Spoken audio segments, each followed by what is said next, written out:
Special thanks to our promotional partners at the American Philatelic Society. The APS is the largest stamp collecting organization in the world, supporting collectors of any level worldwide. For more information about membership and APS services, visit stamps.org. I'm Michael Cortese of Noble Spirit in Pittsfield, New Hampshire. And I'm Charles Epting from H.R. Harmer in New York City. And this is Conversations with Philatelists. Now, you wanted to mention something before we even start. Yes. As you guys might notice, this is a Tuesday. We wanted to be timely. We knew we were going to be interviewing or talking to Suzanne and Isobel about London 2022, and we knew that we were going to be talking to them on the Monday, but we didn't want to have to wait a full week to the next Monday. We didn't want to hold this until after the show was over. So luckily, we're getting this out. Yeah. We're getting this out at like the midway point of London 2022. It'll be day 4 of the show when this airs. It's an 8-day show. Mm-hmm. So, if you hear anything you like, you want to go see it, yes, go check it out. Absolutely. There's still time to make it to the show if you hear this before it's too late. Yeah. I was at the show a couple of days ago. I got back to my house at about 8 o'clock last night. I am exhausted. Mm-hmm. It was a whirlwind trip. I attended the opening day Saturday, ran around, saw some exhibits, visited some dealers, met with some clients, had an absolute whirlwind of a trip. Mm-hmm. I'm very glad to be back here in my New York office now. It feels strange that we're going to be, patching ourselves in with Suzanne and Isobel here. So I just saw Suzanne a couple of days ago. Exactly. Yeah. And I'm excited to hear more about what I saw in person, what they're doing, but I want to hear from them what the PTS is doing at the show, what their impressions of the show overall are, what they liked, what stood out to them. So I'm really excited to have them both on and, hear their take on what's going on. Yeah. I haven't gotten a chance to see anything that's going on over there. So it'll be interesting to hear what London 2022 is like and how it's different from Stampex and what Absolutely. Kind of what can be expected there. So without further ado, let's bring him on and bring him in. Find out. Hi. Hi. Hello. How's it going? Long time no see. How are you doing? We're obviously live from London 2022. I'm hoping you can hear us. Yeah. We're on our hello. Oh, nice. Ooh. There you go. Well, Charles. Charles came in the flesh. Yes, I got home at about 8 o'clock last night. Somehow made it into the office this morning. So I had a whirlwind trip that involved day 1 of London 2022. Amazing. So we obviously just we've been here for 3 days now. It's sounding like a really long time, isn't it? Yeah, it's a long. But there's 5 days left of the show. Tomorrow at the show, they are swapping over the exhibitions. And I took some time out this afternoon and abandoned the stand and went to look around some of them. So there are some really amazing philatelic collections, and it's been really fun to have a walk around, which is good. I've seen some of the medals. All the results are online, which has been very helpful for me to have a look. So if you're looking online, then they're all there. Obviously on the London 22 website. And we've got loads of PTS members here, who are doing really nice things as well, which is really, really great. It's kind of like Stampex. It's not a Stampex, but it's kind of like being a Stampex. A lot of friendly, familiar faces, both on the dealer side and on the collector exhibiting side. So it's a bit of a warm philatelic bath, really, which is quite nice. I was going to ask about that because obviously the venue is the same as the Stampex that I attended. So what are some of the sort of similarities and differences? Because I assume a lot of the British attendees are familiar faces from Stampex, but then you get a lot of these foreigners. I saw more Americans in London than I've seen in America in some time. Yeah, there are obviously lots and lots of British dealers here. Some of the European dealers, unfortunately, haven't been able to make it over, but that is because of the COVID rules still. Lots and lots of people from the States, which is really, really fun. Cherry Stone are here.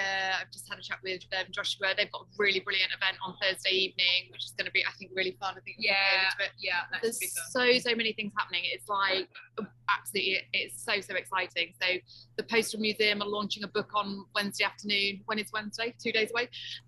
Which is Douglas Moore's new book. So that should be really exciting. I don't even know if I'm talking about it. I think it's okay to talk about it. I saw it in the newsletter. So that should be good. Yeah, there's lots happening, and there's loads of great GB dealers here, but also international dealers as well. The main difference, I think you asked of the Stampex, is I think they've called it the Bourse. So the Bourse area is, I think, a bit bigger, and the exhibitions as well, they're actually not in the main area, so they've actually got a separate area, and it's sort of over 2 floors, and they've had so many exhibitions that they're swapping them over tomorrow so they can fit them all in. Yeah. Oh, wow. That's kind of the major difference, I guess, because this is the Stamp exhibition, and much focused on kind of balance between the Bourse side and the exhibit side, which is quite different from Stampex, because we're the national level, obviously, at Stampex. So we still get a very high quality of exhibits at Stampex, but we might only get 250, 300 faces, where I think here we're about 3,200 faces, I think the number is. Wow. So it's a big, that's the major difference. And actually, it's been quite nice, because we have met international dealers who maybe haven't done Stampex for the last few years. But we recognize them all, because we've been on Zoom meetings. It's not like we haven't been talking the last couple of years. So that's been really nice, just to meet people face to face, like you, Charles, to not just be online all the time. So that's been really nice to see folks. And I think for me, the other differences are we are really trying to put the sort of like the X back into Stampex, and so we do lots of like other things. So like there obviously is the collector's lounge. I know these guys have a library down on the Village Green, so on the way in. But then we also have the Spink Auditorium and all the talks and things like that. So there's differences as well. Yeah. I mean, there's society meetings are here as well. So there's lots and lots of society meetings and lots of societies. There's a whole program of activities and things like that. I mean, it's a brilliant international show. I think it's really exciting. Yeah, that was going to be as well. It's more international visitors here that maybe only do go to the international shows. They don't typically go to the national shows in their own countries and in other countries. They just focus on being at those international events. And there's so many parties, so many dinners, that again, it's kind of driving a lot of international traffic to London, which is great. Yeah. But, that was going to be one of my next questions. Was you talked about the collector's lounge and the talks and everything, and Stampex focused a lot on bringing things digitally and bringing things online as well. Is there an online component to London 2022? Not that I'm aware of. No, not as extensive as Stampex. There is obviously the website, which I think is london2022.co. Okay. You can actually, if you go to the PTS website, there is a London 2022 page there, so you can get to it from that page. But no, not as extensive as the Stampex activity. There is all the exhibitor medals on the website. They've put those up already, or there will be up, is what I've been told.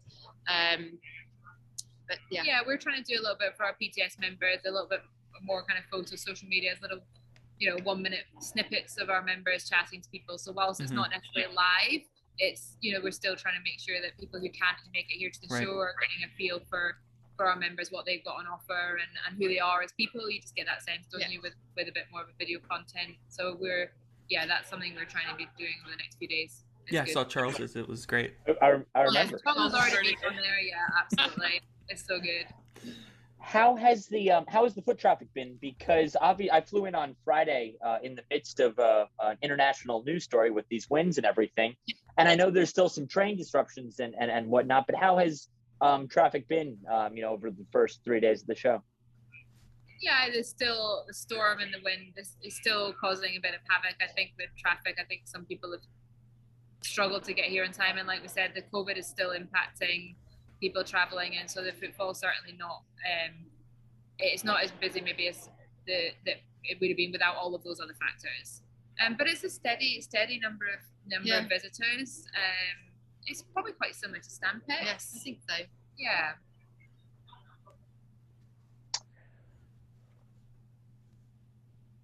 I'm so jet lagged and trying to think of what I saw. I'm trying to think of what I saw that I want to talk about. You guys have a great location amongst. You've got Gibbons right there. You're sort of in the heart of it. Can you talk about maybe what you've seen at some of the booths that you find interesting? I know that Grosvenor is doing viewing at their booth, and obviously Gibbons has a ton going on. But what are some of the for people who can't attend, some of the sights and sounds and things that you've experienced firsthand, other than the exhibits, but from the dealer side of things, what's been new and exciting? You're right. I mean, I think it's because it's such a large venue, there is space for people to get creative. You mentioned Grosvenor's viewing area. I mean, that is just, I love it. It's, there's certainly hours of the show. There's the Grosvenor team have a stand where they're meeting people all through all opening hours. And then they have a viewing gallery for these opening hours where they have boxes and boxes of their lots, and the dealers and collectors are sitting there and working through it, taking their time, and they've got chairs and space to be able to do that. And I think that is just such a great opportunity for people to see content there, which we wouldn't normally have without that viewing gallery space. You're right, Gibbons have got a very large welcoming. Their setup is massive. It's incredible. Amazing. It is so cool. They've got kind of a museum of some of the history of Gibbons. Obviously, it's so old, with so much history, I think is the point. The one St Magenta is currently at Stanley Gibbons. Well, that's on the Strand, their shop location, so they're promoting that a lot. We also have the Postal Museum here. They have a display of all of the wood carvings from the David Gentleman issues, which are quite beautiful actually. And they've got another 2 pallets of the wood carving blocks at the museum. So trying to encourage people to not just come and visit London 2022, but if they also are in London, why not go over to Stanley Gibbons at the Strand? Why not go over to the Postal Museum? Spink also have some beautiful materials and Carrington exhibition, which we brought to Stampex for the first time. They have brought a couple of our pieces also to London 2022. So very bright, vibrant. They actually have a touchscreen interactive pod, which I don't know what it is yet. I need to go and have a look at what that is. We don't see many touchscreens at Stampex. We wanted to do a little bit more for the digital zone to be touchscreen, but because of COVID, we didn't want Touchpoint, but that's something that we certainly are looking at bringing in this autumn. So I'm interested to see what their touchscreen is. What else have we got? Michael Chipperfield's brought some incredible philatelic material. He's got things like Roland, a book that Roland Hill has signed. He's got medals, coins, train sets, picture. It just is, if you're here, I can't do it justice with my phone because of the lighting and the glass and the glare. Yeah. But there's some beautiful material, and I've already spoken to him about bringing some of this and more amazing historic pieces to Stampex in autumn. So we should see some more glass cases to see there. Who else have we got that's got some great... Well, we've got other people like, there's Hip Stamp here in Katawiki, and, there's, I've just been up into the Gallery Bays, and there's GB World Covers and Stamps up there, Chris, and he's got loads of amazing covers and like really fun things like, I'm really into Harry Potter. There's like lots of Harry Potter. There's a Harry Potter exhibit in the junior section. Yeah. I've also been there. Royal Mail. So Royal Mail, for anyone who is in the UK or who maybe collects modern GB, Royal Mail announced a few weeks ago that they're barcoding stamps and demonetising Mitchins and Christmas stamps. So they're here and they've got a big presence, making sure that comms is getting out there to the collectors and to the public about what does that mean and what is the process around the swap scheme. So that's great for them to just have a lot of time here to speak to people, because that's it. It's face to face. If you've got questions, it's much easier to ask the team. I think I went to the Royal Mail booth. Oh, to get my Rolling Stones stamps. That was my souvenir from the trip. Was a visit to the Royal Mail. Brilliant. And Stamp Active, who are a PTS member, they're the youth charity. They're again at London 2022. Very similar format to what they brought at Stampex last time. I think they're keen to speak to you guys, by the way, about all the things they're doing for Youth Philately. But they're here with boxes and boxes of stamps, games, stamp art, activity books, beginner guides, junior displays. They're doing a lot for youth. And actually, there's one, when you say what's one of the differences, I've had quite a few visitors say there's a lot more young people at London 2022 than maybe we had at Stampex, which is great. So we're getting them to come back to Stampex. Yeah. Wow.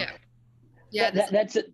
I was going to say that's a good segue into what I wanted to ask, because everyone's been looking forward to London 2020 and now London 2022. It's been this years in the making event, and now that in 5 days it'll be over, attention shifts back to Stampex. So can you talk a little bit about what is it like planning a Stampex so soon after an international show like this, and what can people expect that's similar or different? And so where are you in the planning stages of 2022 Stampex? Great question. We're already planning the next Stampex. We've been planning it for a few months. We're used to running 2 Stampexes a year. So we're used to always already planning the next one before we finish the one we're on. And I think with COVID, obviously that dropped out. And then with the London 2022 team being rescheduled into the spring Stampex slot, again, we've had a little bit more time to plan and rethink what we're doing for a Stampex. So we are reshifting the floor plan a little bit for this upcoming show. So you saw a very different floor plan with new attractions like the Collectors Lounge and the Auditorium in autumn 2022. We're bringing some more change to the floor plan 2022, this one coming up. So more hustle and bustle, still bringing in lots of new experiences for collectors. I think the online component is also something that we've been speaking to a lot of people about this time. What are we doing with bringing exhibits, kind of, getting the standard back? Some of the standard here is exceptional. How can we keep that standard going into Stampex? How can we get some more digital content around that? So, there's a lot of the advantage of being here is that we're able to speak to our members about what do they want to do? Do they want the same stand? Do they want a different stand? Do they want a different space?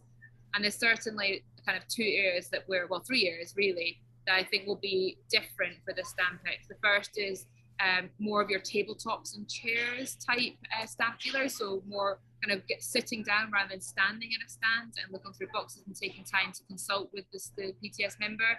That's something that we'll be doing a bit more of, and will be much more inclusive within the show. The second thing is that we are conscious that some members may still not be able to travel or not want to travel. And so the idea of still having presence from PTS members, without, whether that's digitally or whether that's just visits and more talks.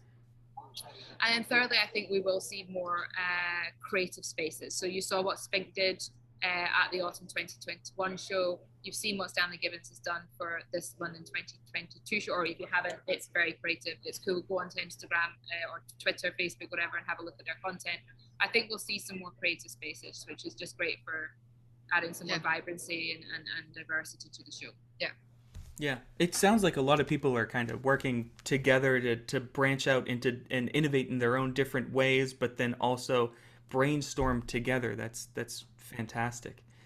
Yeah, the collaboration is so key in this. We refer to it as the philatelic ecosystem. Mm-hmm. The dealers need the collectors need the exhibitors, we need the expertising. So we all have to, and the societies, and there's so many components where we all have dependencies on each other, and we all have opportunities to work together on new initiatives or refinement of things. And the learnings from London 2022 were very, we've worked very well with the team, and we're looking forward to just, taking some of those learnings and embedding them in. And I know that the 2022 team are already thinking about 2030. Oh my God. Yeah, trust us, wow. We're already thinking about Stampex. 8 years away. Yeah. That's incredible. That's And I think the virtual Stampex as well. We've had a break. We did one in 2020.